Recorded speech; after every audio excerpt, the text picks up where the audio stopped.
Hello बच्चों, my self Anagha teacher. आज हम कक्षा 8वीं की विषय हिंदी आभार कविता पढ़ेंगे। डॉक्टर शिवमंगल सिंह रचित कविता आभार पढ़ते हैं। बच्चों, आज हम 8वीं कक्षा के हिंदी विषय पाठ 1 आभार कविता के बारे में पढ़ेंगे। यह कविता डॉक्टर शिवमंगल सिंह सुमन द्वारा रचित है। बच्चों, अब हम कवि डॉक्टर शिवमंगल सिंह सुमन जी की जीवनी के बारे में जानेंगे। डॉक्टर शिवमंगल सिंह एक प्रसिद्ध हिंदी कवि और शिक्षाविद थे।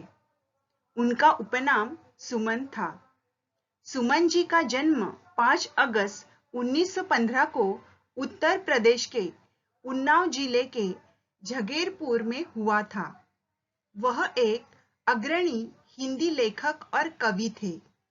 बनारस हिंदू विश्वविद्यालय ने 1950 में हिंदी में उन्हें डीलिट की उपाधि के साथ भी सम्मानित किया। डॉक्टर सुमन का कर्मक्षेत्र अधिकांशतः शिक्षा जगत से संबंधित रहा। वे ग्वालियर के विक्टोरिया कॉलेज में हिंदी के व्याख्याता, माधव महाविद्यालय उज्जैन के प्राचार्य और फिर कुलपति रहे। अध्यापन के अतिरिक्त विभिन्न महत्वपूर्ण संस्थाओं और प्रतिष्ठानों से जुड़कर उन्होंने हिंदी साहित्य की सेवा की। सुमन जी प्रिय अध्यापक, कुशल प्रशासक, प्रखर चिंतक और विचारक थे। 27 नवंबर 2002 को दिल का दौरा पड़ने से उनका निधन हो गया। उनके जाने से हिंदी साहित्य का बड़ा नुकसान हुआ। कवि सुमन द्वारा रचित प्रमुख कविता संग्रह है हिल्लोर, जीवन के गान, युग का मोल, प्रलय सृजन, विश्वास बढ़ता ही गया, विद्य हिमालय, मिट्टी की बारात, वाणी की व्यथा और कटे अंगूठों की वंदन वारे। उनकी काफी सारी कविताएं प्रसिद्ध है। उनमें से कुछ है सांसों का हिसाब, चलना हमारा काम है, मैं नहीं आया तुम्हारे द्वार, असमंजस, पतवार, जिस जिस से पथ पर स्नेह मिला, सूनी सांझ, विवश था, मैं बड़ा ही जा रहा हूं, आभार और पर आंखें नहीं भरी। ये डॉक्टर शिवमंगल सुमन को कई पुरस्कारों से सम्मानित किया गया। 1974 में मिट्टी की बारात रचना के लिए साहित्य अकादमी पुरस्कार मिला और पद्म भूषण, पद्मश्री, देवा पुरस्कार, सोवियत भूमि नेहरू पुरस्कार, शिखर सम्मान, भारत भारती पुरस्कार और अन्य कई पुरस्कारों से उन्हें सम्मानित किया गया। ये था आभार कविता के कवि डॉक्टर शिवमंगल सुमन का अल्प परिचय। अब हम पढ़ेंगे कविता आभार। जिस जिस से पथ पर स्नेह मिला, उस राही को धन्यवाद। जीवन अस्थिर अनजाने ही हो जाता पथ पर मेल कहीं। सीमित पगडग लंबी मंजिल तय कर लेना कुछ खेल नहीं। दाएं बाएं सुख दुख चलते सम्मुख चलता पथ का प्रसाद। जिस जिस से पथ पर स्नेह मिला, उस राही को धन्यवाद। सांसों पर अवलंबित काया जब चलते चलते चूर हुई, दो स्नेह शब्द मिल गए, मिली नव स्फूर्ति, थकावट दूर हुई। पथ के पहचाने छूट गए, पर साथ साथ चल रही याद। जिस जिस से पथ पर स्नेह मिला, उस राही को धन्यवाद। जो साथ न मेरा दे पाए, उनसे कब सूनी हुई डगर। मैं भी ना चलूं यदि तो भी क्या, राही मर लेकिन रहा अमर। इस पथ पर वे ही चलते हैं, जो चलने का पा गए स्वाद। जिस जिस से पथ पर स्नेह मिला, उस राही को धन्यवाद। कैसे चल पाता यदि न मिला होता मुझको आकुल अंतर। कैसे चल पाता यदि मिलते चीर तृप्ति अमरता पूर्ण प्रहर। आभारी हूं मैं उन सबका दे गए व्यथा का जो प्रसाद। जिस जिस से पथ पर स्नेह मिला उस राही को धन्यवाद। जीवन में कई सारे लोग हमें मिलते हैं। बचपन में हमें माता पिता भाई बहन और अन्य रिश्तेदार मिलते हैं। पाठशाला में दोस्त मिलते हैं। जैसे हम जीवन में आगे बढ़ते जाते हैं तो कई सारे लोग मिलते हैं, कुछ बिछड़ भी जाते हैं। वो हमारे लिए कुछ अच्छे तो कुछ बुरे व्यवहार करते हैं, परंतु जीवन में आए कई लोगों से हमें प्रत्यक्ष या अप्रत्यक्ष रूप से लाभ होता है। जीवन में मिले हुए लोगों के प्रति कवि आभार इस कविता द्वारा धन्यवाद देके अपनी संवेदना प्रकट कर रहा है। जिस जिस से पथ पर स्नेह मिला उस राही को धन्यवाद। शब्दों के अर्थ। यहाँ पर पथ का मतलब है रास्ता, मार्ग, राह। स्नेह का अर्थ है प्रेम। राही यानी मुसाफिर, राहगीर, पथिक। जो रास्ते पर चलता है वो होता है राही। और धन्यवाद का मतलब है आभार। अब देखेंगे पंक्तियों का भावार्थ। कवि कहता है, जीवन के राह में यानी जीवन के दौरान जितने भी राही यानी लोग मिले और जिनसे मुझे प्रेम मिला उन सबका मैं आभारी हूं। जीवन अस्थिर अनजाने ही हो जाता पथ पर मेल कही। सीमित पगडग लंबी मंजिल तय कर लेना कुछ खेल नहीं। बच्चों, अभी हम शब्दों के अर्थ देखेंगे। जीवन अस्थिर। अस्थिर का मतलब है अनिश्चित। अनजाने ही। अनजाना का मतलब है अज्ञात। हो जाता पथ पर मेल कही। मेल का मतलब है मिलाप, भेद। सीमित पगडग। सीमित का मतलब है सीमा के अंदर। पगडग। पगडग का मतलब है चरण चरण। लंबी मंजिल। मंजिल का मतलब है गंतव्य। तय कर लेना। यहाँ पे तय का मतलब है निश्चय, निश्चित कर लेना। तय कर लेना कुछ खेल नहीं।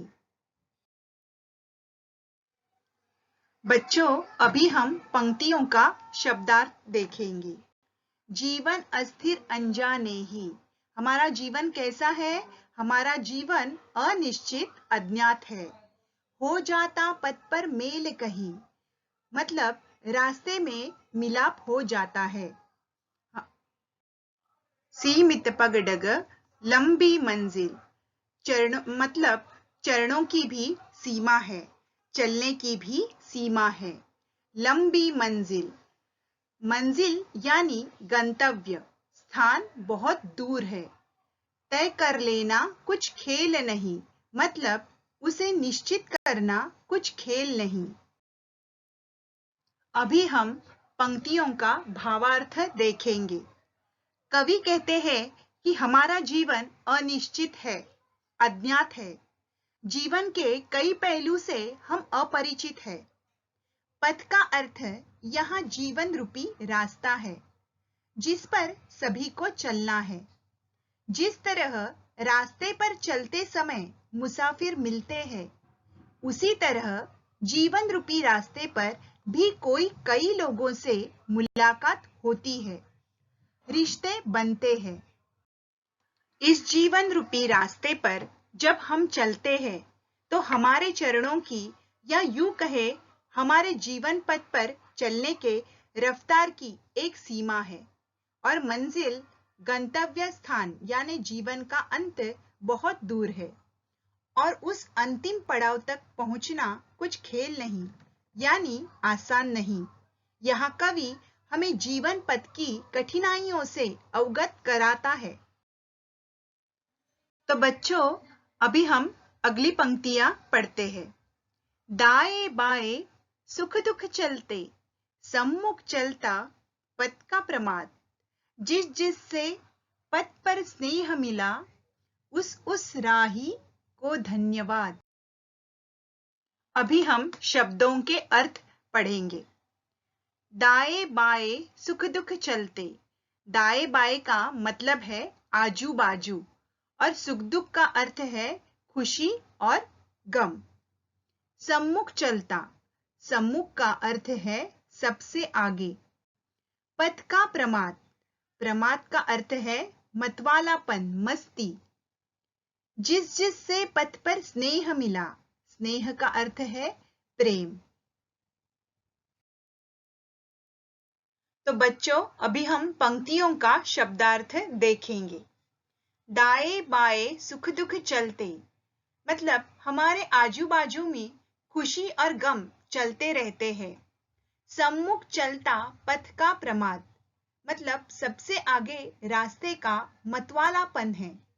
जिस जिससे पथ पर स्नेह मिला, उस राही को धन्यवाद। इस रास्ते पर चलते समय जिस जिससे प्रेम मिला, उन सब का आभार। अभी हम पंक्तियों का भावार्थ देखेंगे। कवि कहता है, जीवन पथ पर चलते समय हमें जीवन के सुख दुख दोनों ही मिलते हैं। वह हमारे साथ साथ ही चलते रहते हैं। इस यात्रा में चलते समय हम अपना जीवन मस्ती में जीते हैं। हम में एक मतवालापन, लापरवाही होती है। जीवन के इस राह में जितने भी राही यानी लोग मिले और जिनसे प्रेम मिला, उन सब के प्रति कवि आभारी है। तो बच्चों, अब चलते हैं अगली पंक्तियों की तरफ। सांसों पर अवलंबित काया, जब चलते चलते चूर हुई। दो स्नेह शब्द मिल गए, मिली नवस्फूर्ति, थकावट दूर हुई। अभी हम सीखेंगे शब्दों के अर्थ। सांसों पर अवलंबित, अवलंबित का मतलब है आश्रित, निर्भर। काया, काया मतलब शरीर, तन। जब चलते चलते चूर हुई, चूर होना का मतलब है छोटे टुकड़े, चूरा, मगर यहाँ पे मतलब है थक जाना। दो स्नेह शब्द मिल गए, स्नेह शब्द का मतलब है प्रेम भरे शब्द। मिली नवस्फूर्ति, स्फूर्ति का मतलब है प्रेरणा या ऊर्जा। थकावट दूर हुई, थकावट का मतलब है थकान। अभी हम पंक्तियों का शब्दार्थ देखेंगे।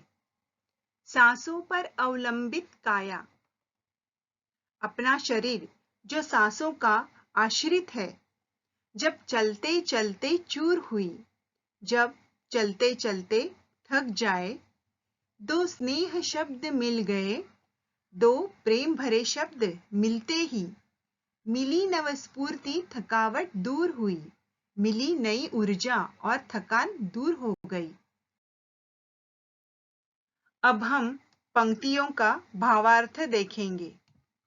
कवि कहता है, अपना यह शरीर सांसों पर निर्भर है, सांसों के अंकित है, और जब यह जीवन पथ पर आगे बढ़ते हुए जीवन की कठिनाइयों से जूझते हुए थक जाता है, उस वक्त कोई दो प्रेम भरे शब्द कहता है, यानी प्यार से बात करता है, तो उन प्रेम भरी बातों से सारी थकान मिट जाती है और नई ऊर्जा मिलती है। जीने की नई प्रेरणा मिलती है, मन में नई उमंग जगती है। अभी हम देखेंगे पंक्तियां। पथ के पहचाने छूट गए, पर साथ साथ चल रही याद। जिस जिससे पथ पर स्नेह मिला, उस राही का धन्यवाद। अभी हम इस पंक्तियों के शब्दों के अर्थ देखेंगे। पथ के पहचाने छूट गए, पहचाने का मतलब है परिचित, और छूट गए का मतलब है बिखर गए। पर साथ साथ, साथ साथ का मतलब है एकत्र। चल रही याद, याद का मतलब है स्मरण, स्मृति। जिससे पथ पर स्नेह मिला उस राही का धन्यवाद। अभी हम देखेंगे इस पंक्तियों का शब्दार्थ। पथ के पहचाने छूट गए, रास्ते में परिचित बिछड़ गए। पर साथ साथ चल रही याद, लेकिन उनका स्मरण सदैव साथ है। जिससे पथ पर स्नेह मिला, इस रास्ते पर चलते समय जिससे प्रेम मिला, उस राही का धन्यवाद, उन सबका आभार। अब देखते हैं पंक्तियों का भावार्थ। कवि कहता है, जीवन पथ पर चलते वक्त अपनी साथी, रिश्तेदार, स्नेही बिछड़ जाते हैं, हमसे अलग हो जाते हैं, लेकिन उन बिछड़े हुए लोगों का स्मरण हमें हमेशा रहता है। उनकी स्मृति कभी मिटती नहीं है। जीवन के इस राह में जितने भी राही यानी लोग मिले और जिनसे प्रेम मिला, उन सब के प्रति कवि आभारी है। अब हम देखेंगे अगली पंक्तियां। जो साथ न मेरा दे पाए, उनसे कब सुनी हुई डगर। मैं भी ना चलूं यदि तो भी क्या, राही मर लेकिन राह अमर। अब हम इस पंक्तियों के शब्दों के अर्थ देखेंगे। जो साथ, साथ का मतलब है संगत, मित्रता। न मेरा दे पाए, उनसे कब सुनी, सुनी का मतलब है उजाड़, सुनसान, निर्जन। हुई डगर, डगर का मतलब है रास्ता, पथ। मैं भी ना चलूं यदि, यदि का मतलब है अगर, तो भी क्या। राही मर लेकिन, राह अमर। राह का मतलब है रास्ता, पथ। अमर का मतलब है अविनाशी, अमिट। अभी हम पंक्तियों का शब्दार्थ देखेंगे। जो साथ न मेरा दे पाए, रास्ते में जो मेरा साथ न दे पाए, बिछड़ गए। उनसे कब सूनी हुई डगर, उनके जाने से कब रास्ता खाली या निर्जन हुआ।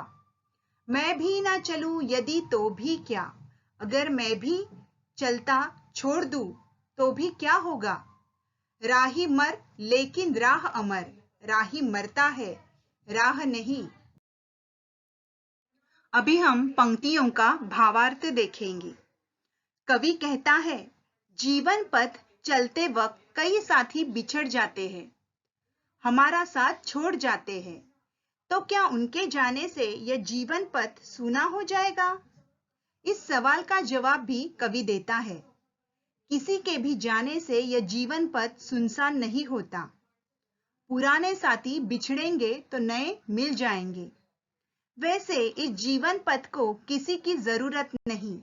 कल अगर मैं भी चलना छोड़ दूं, यानी मेरा जीवन, मेरा भी अंत हो जाए, तो भी इस जीवन पथ कोई फर्क ना पड़ेगा, क्योंकि राही मरता है, राह नहीं, राह अमर है।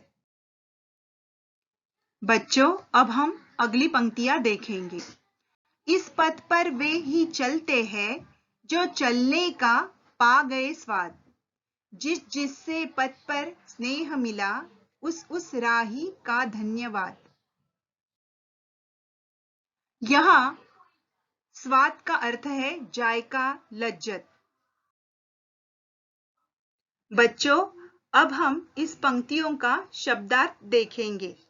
इस पथ पर वे ही चलते हैं जो चलने का पा गए स्वाद। इसका मतलब है इस रास्ते पर वही लोग चलते हैं जिनको इस राह पर चलने का जायका पता चला। जिससे पथ पर स्नेह मिला, उस राही का धन्यवाद। इस रास्ते पर चलते समय जिससे प्रेम मिला, उन सबका आभार। अभी हम पंक्तियों का भावार्थ देखेंगे। कवि कहता है, जीवन पथ पर वही लोग चलते हैं जिनको इस राह पर चलने का जायका पता चला है, यानी जीने का सही तरीका पता चला है। जीवन के इस राह में जितने भी राही यानी लोग मिले और जिनसे प्रेम मिला, उन सब के प्रति कवि आभारी है। अभी हम देखेंगे अगली पंक्तियां। कैसे चल पाता यदि न मिला होता मुझको आकुल अंतर, कैसे चल पाता यदि मिलते चीर तृप्ति अमरता पूर्ण प्रहर। अभी हम इस पंक्तियों के शब्दों के अर्थ देखेंगे। कैसे चल पाता यदि, यदि का मतलब है अगर, न मिला, होता मुझको आकुल अंतर, आकुल का मतलब है अशांत और अंतर का मतलब है मन। कैसे चल पाता यदि मिलते, यहाँ पे चल पाना का मतलब है पता हो जाना। और कैसे चल पाता यदि मिलते चीर तृप्ति, चीर का मतलब है स्थायी और तृप्ति का मतलब है संतोष। अमरता पूर्ण प्रहर, अमरता पूर्ण का मतलब है शाश्वत और प्रहर का मतलब है पहर, दिन का 8वां भाग। अभी हम पंक्तियों का शब्दार्थ देखेंगे। कैसे चल पाता यदि न मिला होता मुझको आकुल अंतर, इसका मतलब है मैं इस राह पर कैसे चल पाता अगर मुझे अशांत मन न मिला होता। कैसे चल पाता यदि मिलते चीर तृप्ति अमरता पूर्ण प्रहर, इसका मतलब है मैं इस राह पर कैसे चल पाता अगर मुझे स्थायी संतोष के प्रहर मिले होते। अभी हम इन पंक्तियों का भावार्थ देखेंगे। कवि कहता है मैं इस जीवन पथ पर चल पाया क्योंकि मेरा मन अशांत था। मन अशांत होने पर ही हम जीवन का अर्थ ढूंढते हैं और जीवन की कठिनाइयों का सामना करने की ईर्ष्या मन में जगती है। कवि मानता है मैं इस जीवन पथ पर न चल पाता अगर मुझे स्थायी संतोष के प्रहर मिले होते। जीवन में असंतोष ही हमें जीवन में कुछ पाने के लिए प्रेरित करता है। अभी हम इस कविता की आखिरी पंक्तियां पढ़ेंगे। आभारी हूं मैं उन सबका दे गए व्यथा का जो प्रसाद, जिस जिससे पद पर स्नेह मिला उस राही का धन्यवाद। अभी हम इन पंक्तियों के शब्दों के अर्थ देखेंगे। आभारी हूं मैं उन सबका दे गए व्यथा का जो प्रसाद, यहाँ पे व्यथा का मतलब है आंतरिक क्लेश और प्रसाद का मतलब है फल, किसी कृति का फल या अनुग्रह। अभी हम इन पंक्तियों का शब्दार्थ देखेंगे। आभारी हूं मैं उन सबका दे गए व्यथा का जो प्रसाद, इसका मतलब है मैं उन सबका आभारी हूं जिन्होंने मुझे दुख रूपी फल दिया। जिस जिससे पथ पर स्नेह मिला उस राही का धन्यवाद, इसका मतलब है इस रास्ते पर चलते समय जिस जिससे प्रेम मिला उन सबका आभार। अभी हम इन पंक्तियों का भावार्थ देखेंगे। कवि कहता है जीवन पथ पर चलते समय ऐसे भी लोग मिले जिनके कारण मुझे दुख हुआ, आंतरिक क्लेश प्राप्त हुआ। मैं उन लोगों का भी आभारी हूं। जीवन के इस राह में जितने भी राही यानी लोग मिले और जिनसे प्रेम मिला उन सबके प्रति कवि आभारी है। आभार इस कविता में कवि ने जीवन का यथार्थ वर्णन किया है और जीवन पथ पर मिले हुए सभी अच्छे बुरे राही के प्रति आभार व्यक्त किया है। क्यों बच्चों, कविता पसंद आई? क्या आप कवि के विचार से सहमत हैं? मंथन कीजिए। फिर मिलेंगे हिंदी के नए पाठ के साथ। आभार।